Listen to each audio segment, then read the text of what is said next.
Nature mantra BP sugar thyroid reversal nature మంత్రతో సాధ్యం.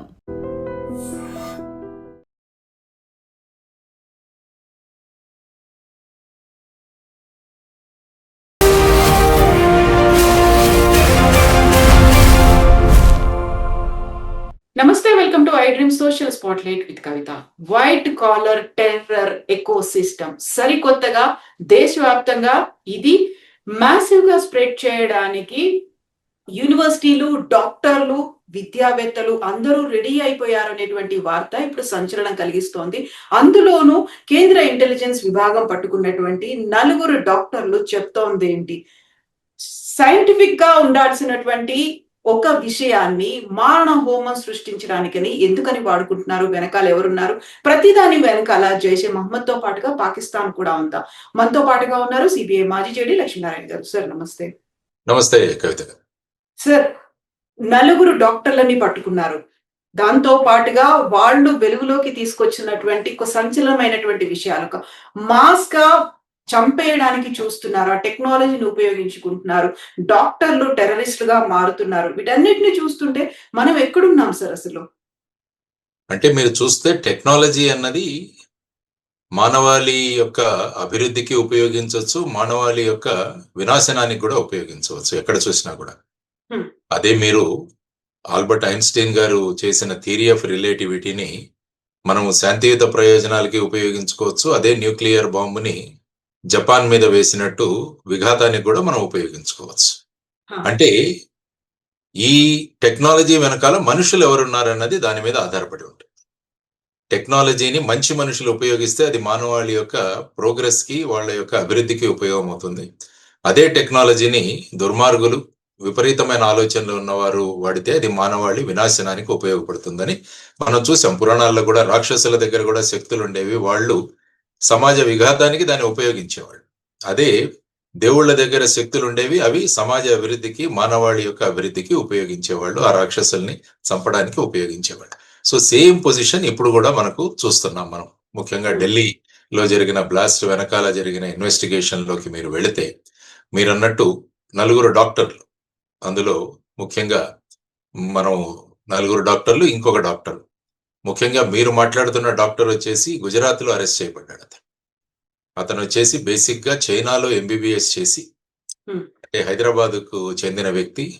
ఆ తర్వాత గుజరాత్ లో ప్రస్తుతం ఉంటూ అతను ఆముదపు గింజల నుంచి రెసిన్ అనే ఒక అత్యంత విషపూరితమైన ఒక పదార్థాన్ని తయారు చేసి దాన్ని పెద్ద పెద్ద చెరువుల్లో గాని, నదుల్లో గాని, ట్యాంకుల్లో గాని కలిపి మాస్ కిల్లింగ్స్ అన్నవి ఏదైనా దానికి ప్రయత్నించే ప్రయత్నంలో ఉండగా గుజరాత్ యాంటీ టెర్రరిజం స్క్వాడ్ వాళ్ళు అతన్ని ఒక టోల్ గేట్ దగ్గర పట్టుకోవడం జరిగింది. అతని దగ్గర నుంచి 2 పిస్టల్స్, తర్వాత ఒక 10 కేజీల క్యాన్ లో అతను 4 కేజీల ఈ క్యాస్టర్ ఆయిల్, ఆముదపు నూనెను తీసుకువెళ్తూ ఉంటే అతన్ని ఇంట్రాగేట్ చేసినప్పుడు అతని దగ్గర నుంచి జరిగిన విషయాలు ఏంటంటే ఈ విధంగా అతను ప్రయత్నిస్తున్నాడు అన్నది. సో ఇది ఒక డాక్టర్ యొక్క చరిత్ర. ఆ డాక్టర్ని పట్టుకున్న తర్వాత ఇంకొక 2 యూపీకి సంబంధించిన వాళ్ళని కూడా అరెస్ట్ చేయడం జరిగింది వాళ్ళ తర్వాత. సో ముఖ్యంగా అది కాకుండా మనం ఒకసారి వెనక్కి వెళితే కశ్మీర్లో జరిగిన సంఘటనలు ఏవైనా మీరు యాక్చువల్గా కశ్మీర్లో చూసుకుంటే 19వ తారీఖున శ్రీనగర్ యొక్క అవుట్స్కర్ట్స్ లో పోస్టర్స్ వెలిసాయి. అక్కడ పోస్టర్స్ అంటే మొన్న ఆపరేషన్ సింధూర్లో ఏదైతే జైషే మహమ్మద్ మీద భారతదేశం పెద్ద మొత్తం మీద వారికి విఘాతాన్ని కలిగించిందో, మౌలానా మసూద్ అజర్ యొక్క ఫ్యామిలీని అంతా కూడా అంతమొందించిందో, ఆ జైషే మహమ్మద్కు చెందిన పోస్టర్లు కొన్ని అక్కడ అపియర్ అయ్యాయి. సాధారణంగా ఈ పోస్టర్లు అన్నవి జమ్మూ అండ్ కాశ్మీర్ లో అప్పుడప్పుడు పెడుతుంటారు. కానీ ఈ జైషే మహమ్మద్ను ప్రోత్సహిస్తూ వాళ్లను మెచ్చుకుంటూ తర్వాత జమ్మూ అండ్ కాశ్మీర్ లో ఉన్న అధికారుల మీద మేము చర్యలు తీసుకుంటున్నామన్న పోస్టర్లు అక్కడ వెలిసాయి. సాధారణంగా ఇది పెద్దగా పట్టించుకోకపోవచ్చు, కానీ ముఖ్యంగా మన కర్నూలుకు ప్రాంతం చెందిన ఒక ఎస్ఎస్పి అక్కడ పోస్టింగ్ లో ఉన్నాడు. అతని పేరు జీవీకే సందీప్ చక్రవర్తి. ఆ అబ్బాయి అక్కడ ఎస్ఎస్పిగా పనిచేస్తున్నాడు, జేఎండ్కే cadre police officer, IPS officer. అతనికి ఇప్పుడే 6 సార్లు అతనికి గ్యాలంటరీ మెడల్స్ కూడా వచ్చింది. ఆ వ్యక్తి నా ప్రాంతంలో ఇటువంటి పోస్టర్లు కనిపించడం ఏంటి అన్నది దాని మీద తీవ్రంగా ఇన్వెస్టిగేషన్ చేయడం మొదలుపెట్టారు. అంటే ఎవరు అతికించారు ఈ పోస్టర్లు, దీని వెనకాల భాగోతం ఏంటి, ఆ తర్వాత సీసీటీవీ కెమెరాస్ వీటిలన్నింటినీ చేస్తే ఒక ముగ్గురు ఓవర్ గ్రౌండ్ వర్కర్స్ ని అరెస్ట్ చేశారు. అంటే ఎవరైతే ఈ పోస్టర్లను అక్కడ పెట్టారో వాళ్ళని అరెస్ట్ చేశారు. వాళ్ళని అరెస్ట్ చేసిన తర్వాత మళ్ళా ఒక 8 రోజుల తర్వాత ఇంకొక ఇద్దరిని అరెస్ట్ చేశారు. వీళ్ళందరూ కూడా ఓజీడబ్ల్యూస్ అంటారు వీళ్ళని. అంటే ఓవర్ గ్రౌండ్ వర్కర్స్, అంటే టెర్రరిస్ట్ గా పనిచేసే వాళ్ళు. అంటే మన ఫ్రంట్ ఆర్గనైజేషన్స్ లాగా, నక్సలైట్స్ తీసుకుంటే ఫ్రంట్ ఆర్గనైజేషన్స్ ఉంటాయి, ఆ విధంగా వీళ్ళు ఓవర్ గ్రౌండ్ వర్కర్స్. ఈ 5గురిని ఇంట్రాగేట్ చేసిన తర్వాత ఏం చేశారంటే 6వ తారీఖున యూపీలోని సహరాన్పూర్ అనే ప్రాంతంలో ఒక డాక్టర్ని అరెస్ట్ చేశారు. ఆ డాక్టర్ పేరు ఆదిల్ అహ్మద్ అథర్. అతను యాక్చువల్ గా జమ్మూ అండ్ కాశ్మీర్ శ్రీనగర్ మెడికల్ కాలేజీలో చదువుకున్నాడు. ఆ తర్వాత అనంతనాగ్ లో పనిచేశాడు. ఆ తర్వాత ప్రస్తుతం సహరాన్పూర్ యూపీలో అక్కడ డాక్టర్ గా పనిచేస్తాడు. అతన్ని పట్టుకొని అతన్ని ఇంట్రాగేట్ చేసి, అతని ఇల్లు అనంతనాగ్ లో ఉంది కాశ్మీర్ లో. అతని ఇంటిలోకి వచ్చి అతని అల్మారా అది చెక్ చేస్తే అందులో latest brand new AK-47 rifle దొరికింది. ఆ తర్వాత దానితో పాటు అమ్యునిషన్ దొరికింది. సో అతన్ని ఇంట్రాగేట్ చేసిన తర్వాత ఏమైందంటే జమ్మూ అండ్ కాశ్మీర్ పోలీసు వచ్చి హర్యానా పోలీసులతో కలిసి డాక్టర్ ముజమిల్ షకీల్ అనే డాక్టర్ని అరెస్ట్ చేయడం జరిగింది. ఈ డాక్టర్ ముజమిల్ షకీల్ అనే అతను కూడా కాశ్మీర్కు చెందిన వ్యక్తి. అతను ప్రస్తుతం ఫరీదాబాద్ లో ఉన్న కాలేజ్ అల్ఫలా కాలేజ్ ఏదైతే ఉందో మెడికల్ కాలేజ్, అక్కడ డాక్టర్ గా పనిచేస్తాడు. అతని ఇన్ఫర్మేషన్ తో ధుజ్ అనే ఒక విలేజ్ ఉంది ఫరీదాబాద్ లో. దానిలో రేడ్ చేస్తే అక్కడ సుమారుగా 2900 కిలోల ఎక్స్ప్లోజివ్ మెటీరియల్ దొరికింది. అందులో సుమారుగా 353 కిలోల అమోనియం నైట్రేట్. అమోనియం నైట్రేట్ అంటే అది మామూలుగా మనం ఎరువులుగా ఉపయోగిస్తుంటాం, రైతులు ఉపయోగిస్తుంటారు. యూరియా లాగానే నైట్రోజన్ ఫిక్సేషన్ కి ఈ అమోనియం నైట్రేట్ ఉపయోగిస్తుంటాం. ఆ అమోనియం నైట్రేట్ కూడా ఎక్స్ప్లోజివ్ గా మనం ఉపయోగించవచ్చు. దానిలో ఎక్స్ప్లోజివ్ ఆయిల్ తర్వాత డిటోనేషన్ చేయగలిగితే, సాధారణంగా ఈ అమోనియం నైట్రేట్ మీకు మైనింగ్ లో వాడుతుంటారు. ఆ తర్వాత రోడ్ లేయింగ్ అప్పుడు, మనం రోడ్లు వేస్తున్నప్పుడు వాడతారు. ఆ తర్వాత ఇన్ఫ్రాస్ట్రక్చర్ ప్రాజెక్ట్స్ చేస్తున్నప్పుడు పెద్ద పెద్ద రాళ్లను వాటిలను బ్లాస్ట్ చేయడానికి దీన్ని ఉపయోగిస్తుంటారు. సో ఈ విధమైన అమోనియం నైట్రేట్ ఇంత పెద్ద క్వాంటిటీలో అక్కడ దొరకడం జరిగింది. ఆ తర్వాత ఏమైందంటే మళ్ళా ఇంకొక డాక్టర్ని, ఉమర్ నబీ అన్న డాక్టర్ మీద వీళ్లకు డౌట్ ఉంది. ఆ ఉమర్ నబీ అనే డాక్టర్ ఏదైతే ఈ అల్ఫలా అతను అక్కడే పనిచేస్తాడు సేమ్, కానీ వీళ్లను పట్టుకున్నారని తెలియగానే ఆ ఇద్దరు డాక్టర్ల అథర్ తర్వాత ముజమ్మిల్ వీళ్ళిద్దరూ అరెస్ట్ అయ్యారు. దాంతో ఇతను ఏం చేశాడంటే ఒక I-20 కారులో కొంత ఎక్స్ప్లోజివ్ తీసుకొని అక్కడి నుంచి తప్పించుకొని అతను 10వ తారీఖు ఉదయం ఢిల్లీ అవుట్స్కట్స్ లో చేరుకున్నాడు. మధ్యాహ్నం 3:30కి రెడ్ ఫోర్ట్ పార్కింగ్ లో వెహికల్ పెట్టాడు. ఆ తర్వాత అక్కడ ఏం చేశాడో ఎగ్జాక్ట్ గా మనకు తెలియదు, కానీ మళ్ళా అరౌండ్ 6:30కు అక్కడ పార్కింగ్ నుంచి బయటకు వచ్చి 6:50కి సాయంత్రం రెడ్ ఫోర్ట్ మెట్రో స్టేషన్ ఎక్కడైతే ఉందో దాని గేట్ నెంబర్ 1 దగ్గరికి రాగానే అక్కడ బ్లాస్టింగ్ అయ్యి ఈ ఉమర్ నబీ అనే వ్యక్తి ఆ బ్లాస్ట్ లో చనిపోయాడు. ఈ బ్లాస్టింగ్ యొక్క ప్రభావం వల్ల ఏమైందంటే ఆ చుట్టుపక్కల ఉన్న వెహికల్స్ కూడా అయ్యి, తర్వాత ఈ మెటీరియల్ ఏదైతే ఉందో అంటే ఈ కార్ యొక్క గ్లాస్ పీసెస్ కావచ్చు, ఇవన్నీ వీటి వల్ల సుమారుగా అక్కడ ఒక 8 మంది చనిపోవడం జరిగింది. ఇది అక్కడ జరిగిన విషయం. సో ఈ విధంగా 2 డాక్టర్లను అరెస్టు, 3వ డాక్టర్ ఈ విధంగా వెళ్ళిపోవడం జరిగింది. ఆ తర్వాత మీరు చూసుకుంటే లక్నో దగ్గర ఇంకొక డాక్టర్ని అరెస్ట్ చేయడం జరిగింది. ఆవిడ పేరు షమీం షాహిద్. ఈవిడ కూడా అల్ఫలా కాలేజీలోనే పనిచేస్తుంది, కానీ ఆవిడని అరెస్ట్ చేసింది అక్కడ. ఆ తర్వాత ఆవిడ వెహికల్ నుంచి ఒక AK-47 రైఫిల్, ఒక పిస్టల్ కూడా రికవర్ చేయడం జరిగింది. యాక్చువల్ గా ఇప్పటి వరకు జరిగిన ఇన్వెస్టిగేషన్ నేను చదివిన దానిలో బట్టి ఈవిడ జైషే మహమ్మద్ యొక్క యూనిట్ ని ఎస్టాబ్లిష్ చేయడానికి ఈవిడ ప్రయత్నిస్తారు. ఈ అందరు డాక్టర్లు తీసుకుంటే ఈవిడే పెద్దది అందరికన్నా. I think she passed out in 2002. Allahabad medical కాలేజీలో ఈ అమ్మాయి చదువుకుంది. తర్వాత అల్ఫలా యూనివర్సిటీలో పనిచేస్తుంది ఈ అమ్మాయి. సో ఈ విధంగా మీరు చూసుకుంటే వైట్ కోట్లు ధరించిన డాక్టర్లు ఎవరైతే ఉన్నారో వీరందరూ కూడా ఈ వైట్ కాలర్ టెర్రరిజం ని ప్రమోట్ చేస్తున్నారన్నది మనం చూడవచ్చు. సో ఇది ఇలా జరుగుతుంటే నా అక్కడ చెప్పినట్టు డాక్టర్ ని అక్కడ అరెస్ట్ చేయడం జరిగింది. ఎక్కడ గుజరాత్. Yeah. ఈ తీసుకొని వెళుతున్న అతను డాక్టర్ అహ్మద్ మొయినుద్దీన్ సయ్యద్, ఇతన్ని అక్కడ అరెస్ట్ చేయడం జరిగింది. ఇతను చైనాలో ఎంబీబీఎస్ చదువుకున్నాడు. చైనాలో ఎంబీబీఎస్ చదువుకొని అతనికి వచ్చి అతని దగ్గర గ్లాక్ పిస్టల్స్, తర్వాత వచ్చేసి ఒక బరెట్టా, ఆ తర్వాత వచ్చేసి అమినేషన్, 4 కిలోల క్యాస్టర్ ఆయిల్ తీసుకెళ్తూ అతను దొరికాడు. సో అతన్ని ఇంట్రాగేట్ చేస్తున్న తర్వాత ఇంకొక ఇద్దరు యూపీ నుంచి కూడా వెతికారు. సో ఇప్పుడు ప్రస్తుతానికి ఈ విధమైన ఇన్వెస్టిగేషన్ ఈ స్టేజ్ లో ఉంది. ఇంకా ఫర్దర్ ప్రోగ్రెస్ అవుతుంది. దీని వెనకాల సుమారుగా ఒక 12 మంది దాకా ఉన్నట్టుగా సస్పిషన్ ఇప్పటి వరకు. ఇందులో ఇంతమందిని అరెస్ట్ చేశారు. ముఖ్యంగా మనం చూడాల్సిన ప్రధానమైన అంశం ఏంటంటే, ఇందులో మీరు ఒక్కసారి భారతదేశంలో జరిగిన బ్లాస్ట్ గురించి చూస్తే 2005 నుంచి 2013 వరకు చూస్తే మోస్ట్లీ జమ్మూ అండ్ కాశ్మీర్ బయట జరిగిన బ్లాస్ట్లు ఉన్నాయి. ఇవన్నీ కూడా మీరు ఫర్ ఎగ్జాంపుల్ ఢిల్లీ కావచ్చు, వారణాసి కావచ్చు, ముంబై కావచ్చు, అహ్మదాబాద్ కావచ్చు, హైదరాబాద్ కావచ్చు, పూణే కావచ్చు, వీటన్నిటిలో కూడా బ్లాస్ట్లు జరిగాయి. మన దగ్గర కూడా జరిగాయి. మీకు జామా మస్జిద్ కావచ్చు, లేకుంటే గోకుల్ చాట్ కావచ్చు, లేకుంటే లుంబిని పార్క్ కావచ్చు, ఇలాంటి దిల్సుఖ్ నగర్ కావచ్చు, ఇవన్నీ జరిగాయి. కానీ 2013 తర్వాత కశ్మీర్ వదిలేసి మిగతా చోట ఎక్కడ కూడా ఇట్లాంటి ఇన్సిడెంట్స్ లేవు. 2013 తర్వాత ఆ తర్వాత అక్కడ కశ్మీర్లో జరిగాయి. మీకు పఠాన్కోట్ కావచ్చు, ఉరీ కావచ్చు, లేకుంటే పుల్వామా కావచ్చు.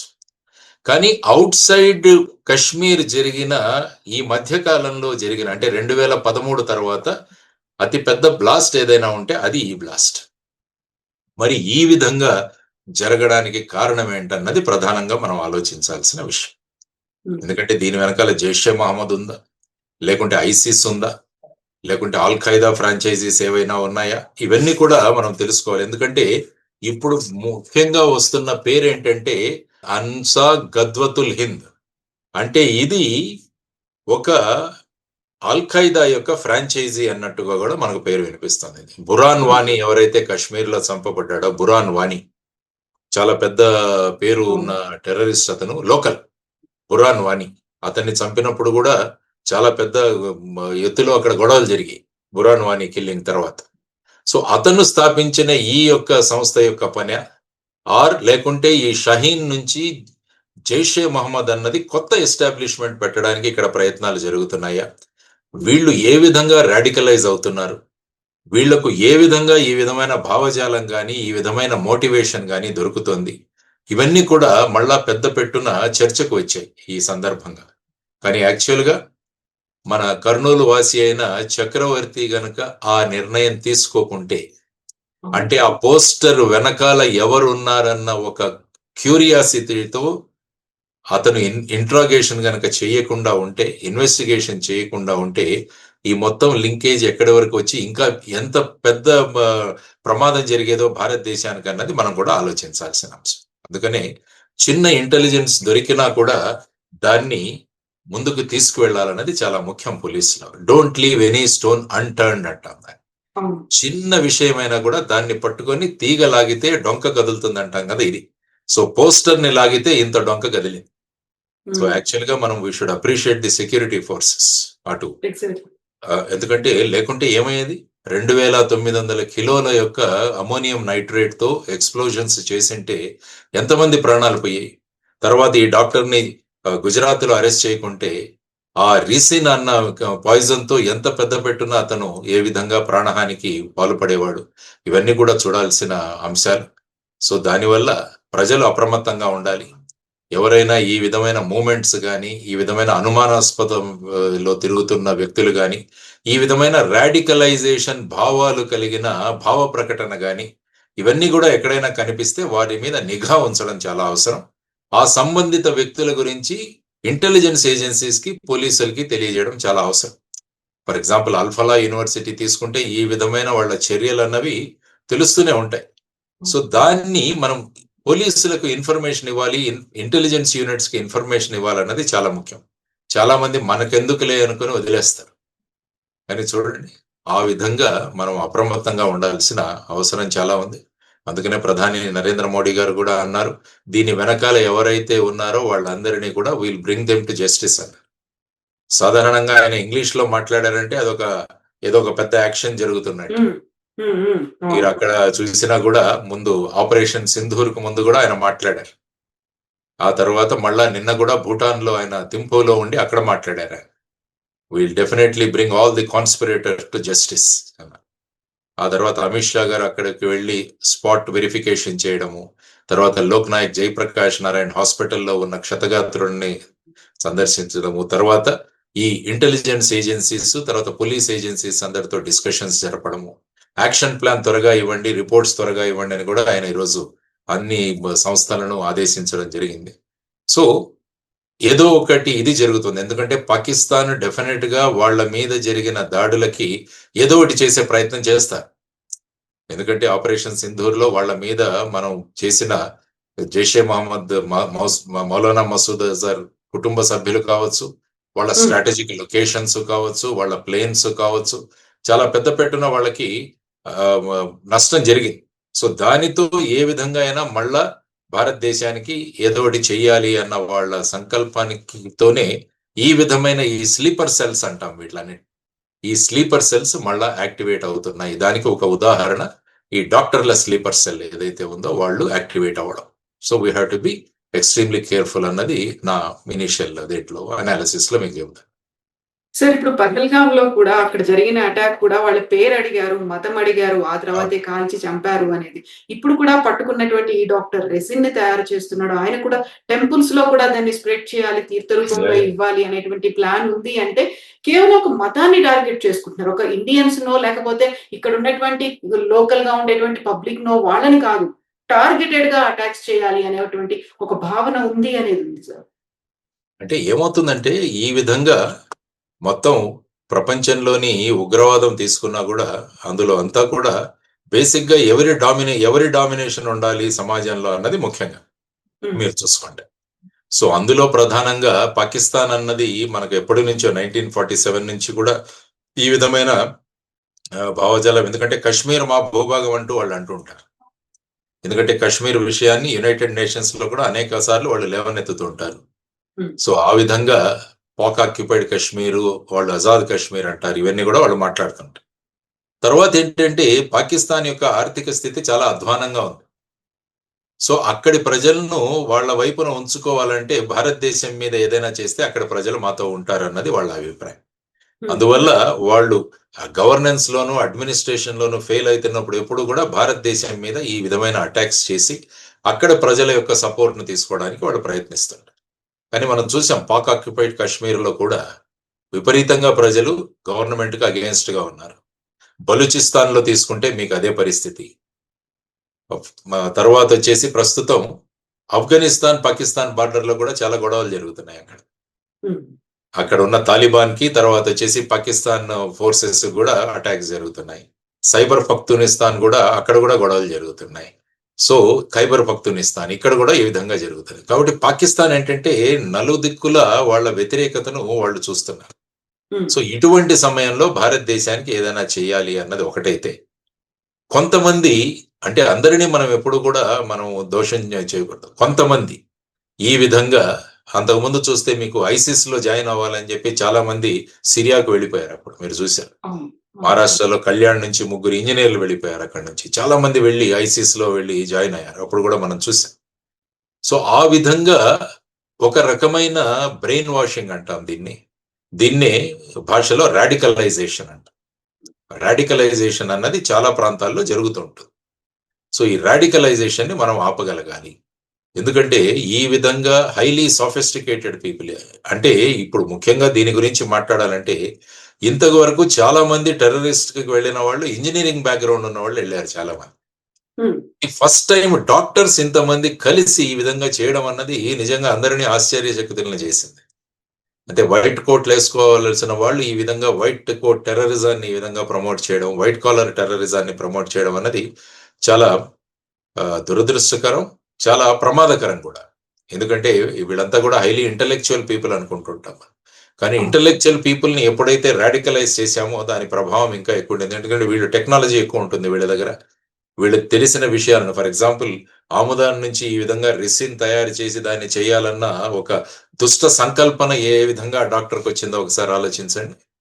సో ఇది ప్రమాదకరం. లేకుంటే ఏంటంటే టెక్నాలజీకి సంబంధం లేని వ్యక్తులు ఏంటంటే వాళ్ళకి ఇచ్చిన ట్రైనింగ్తో ఏదో ఒకటి చిన్నపాటి డ్యామేజ్ చేయాలని చూస్తారు. కానీ ఈ టెక్నాలజీలో ఉన్నవాళ్ళు హైలీ సాఫిస్టికేటెడ్ పీపుల్ వీళ్ళంతా కూడా మనం చూస్తే Osama bin Laden was an engineer.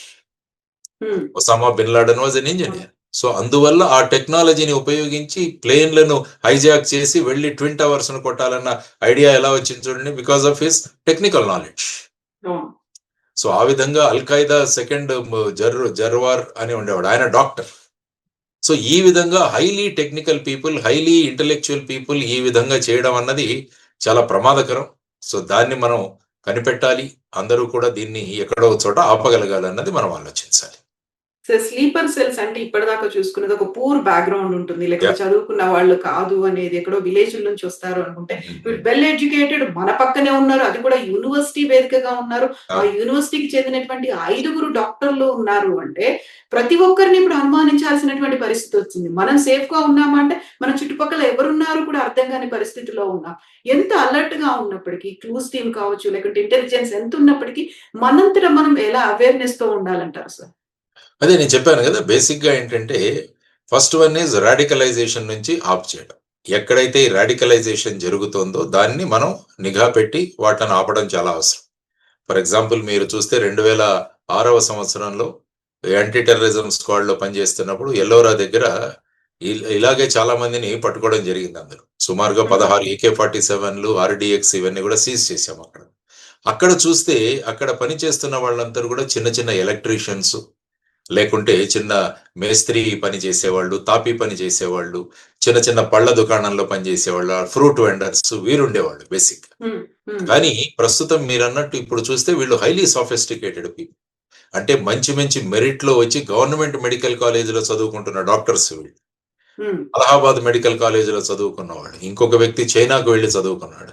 So ఈ విధంగా చూస్తే వీరందరూ కూడా ఏ విధంగా ఇటువంటి రాడికలైజేషన్ లేకుంటే బ్రెయిన్ వాషింగ్ కు గురి అవుతున్నారు, వాళ్ళలో ఉన్న ఈ విధమైన మోటివేషన్ ఏంటి, వీళ్ళను ఈ విధంగా ప్రవృత్తం చేయడం ఏంటి. తర్వాత ఏంటంటే ముఖ్యంగా వీళ్ళందరి యావరేజ్ ఏజ్ చూసుకుంటే 23-24. సో వీళ్ళందరూ కూడా బ్రావడో, ఏదో ఒకటి చెయ్యాలి అన్నది కూడా యూత్ లో ముఖ్యంగా ఉంటది. ఎందుకంటే కన్స్ట్రక్టివ్ కన్నా డిస్ట్రక్టివ్ చేయడం చాలా సులభం. తర్వాత ఏంటంటే ఈ వెబ్సైట్స్ కానీ ఈ ఇంటర్నెట్లో కానీ మీకు ఏం కావాలంటే అది దొరకడం, ఇది కూడా చాలా ప్రమాదకరం. తర్వాత ఇప్పుడు వచ్చేసి ముఖ్యంగా ఆర్టిఫిషియల్ ఇంటెలిజెన్స్, చాట్ జీపీటీ కావచ్చు, జెమినై కావచ్చు, వీటన్నిటిలో కూడా మనం ఏం అడిగితే అది దాన్ని, ఎందుకంటే అది ప్రాణం లేని టెక్నాలజీ. సో మీరు ఏది అడిగితే అది ఇస్తుంది. అది ఎందుకు ఉపయోగపడుతుందని it is none of its concern. So ఈ విధంగా ఈ టెక్నాలజీని ఉపయోగించుకుంటే ఇటువంటి వాళ్ళ వల్ల ఇంకా పెద్ద ప్రమాదం ఉంది. సో మీరు అన్నట్టు అందరినీ అనుమానించాల్సిన అవసరం లేదు, కానీ ఇటువంటి భావజాలం ఉన్నవాళ్ళు, ఇటువంటి ఆలోచన విధానం ఉన్నవాళ్ళు, ఇటువంటి వ్యక్తుల యొక్క సమాజంలో వాళ్ళు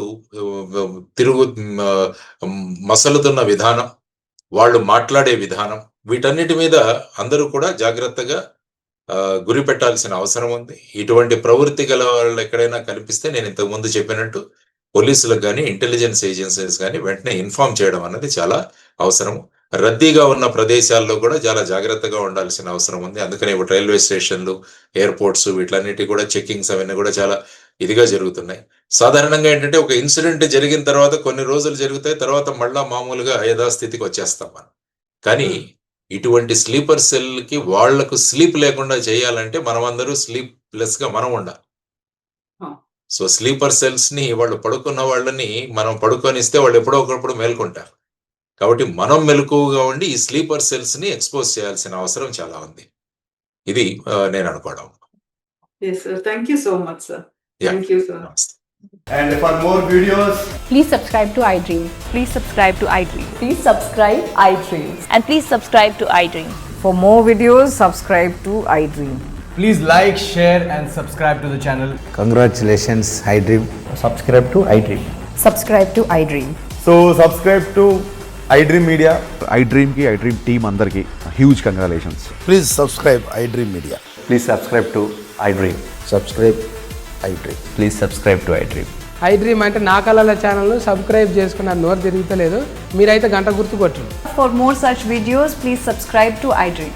Subscribe to iDream. Please subscribe to iDream. Please subscribe iDream Media. Please do subscribe to I dream. Please subscribe to iDream Media. For best entertainment and information, please subscribe iDream. And don't forget to subscribe to iDream.